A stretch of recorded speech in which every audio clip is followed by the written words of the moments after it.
မိတ်ဆွေ Formula 1မှာ talent ရှိုံနဲ့မလုံလောက်ပါဘူး။ timing တွေ politics တွေပတ်စံတွေအဲ့ဒီသုံးခုအချိန်မမှန်လို့ရှိရင် champion ဖြစ်နိုင်တဲ့ driver တွေတောင်မှထိုင်ကုန်တနေရာဆုံးရှုံးနိုင်ပါတယ်။အားလုံးမင်္ဂလာပါ F1 ကို YouTube channel ကနေပြန်လည်ကြိုဆိုလိုက်ပါတယ်။ဒီဗီဒီယိုမှာအချိန်မတော်သေးခင်မဲ့ F1 ကနေထွက်ခွာသွားရတဲ့ driver တွေအကြောင်းကိုပြောပြပေးသွားပါမယ်။ဒါတွေကမတော်တဆထွက်ခွာသွားရတာမဟုတ်ပါဘူး။ system ရဲ့အမားတွေကြောင့်ပါ။ driver တယောက်ထိုင်ကုန်ပြောက်သွားတာ performance တစ်ခုတည်းကြောင့်မဟုတ်ပါဘူး။ sponsor money မရှိ team politics မရှိ wrong timing wrong time wrong team ဒါတွေကြောင့် driver တချို့ဟာထိုင်ကုန်ပြောက်ခဲ့ရပါတယ်။ F1 က talent favorite မဟုတ်ပါဘူး survival game မှာနံပါတ်1 John Evans Van က Red Bull Junior မြန်တယ် consistent ရှိတယ်ဒါပေမဲ့ Red Bull မှာ Vettel တို့ Ricciardo တို့ Verstappen တို့ကြောင့်အချိန်မတော်ခဲ့လို့ထိုင်ကုန်မရခဲ့ပါဘူးနောက်ပိုင်း Formula E champion ဖြစ်သွားတာကသူ့ရဲ့ talent ကိုသက်သေပြခဲ့ပါတယ်နံပါတ်2 Stoffel Van Dorn Van Dorn က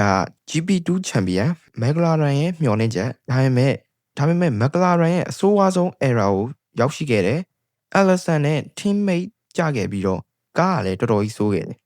ပြီးတော့ pressure ကလည်းအရန်ကြီးခဲ့တာကြောင့်အရေးချင်းရှိပေမဲ့ result မထွက်နိုင်ခဲ့ဘူးနံပါတ်3 Nick De Vries De Vries က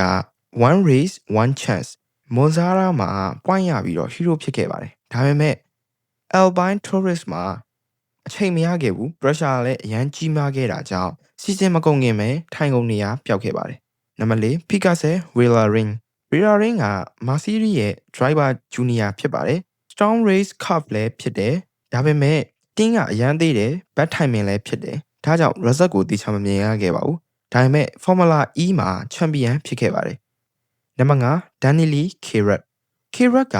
Red Bull မှာထိုင်ကုန်ရခဲ့တဲ့ young winner တယောက်ပါဒါပေမဲ့ Verstappen ကို promote လုပ်ချင်တာရဲ့ mental pressure တွေ confidence တွေပြတ်သွားတာရဲ့အကြောင်း career downfall ရဲ့ timing တစ်ခုကြောင့်သူ့ရဲ့ကံကြမ္မာပြောင်းလဲသွားခဲ့ပါတယ်ဒီ driver ရဲ့အားလုံးက talent ကြောင့်ထိုင်ကုန်မရခဲ့တာမဟုတ်ပါဘူးပြဿနာ F1 system တွေကြောင့်ပါ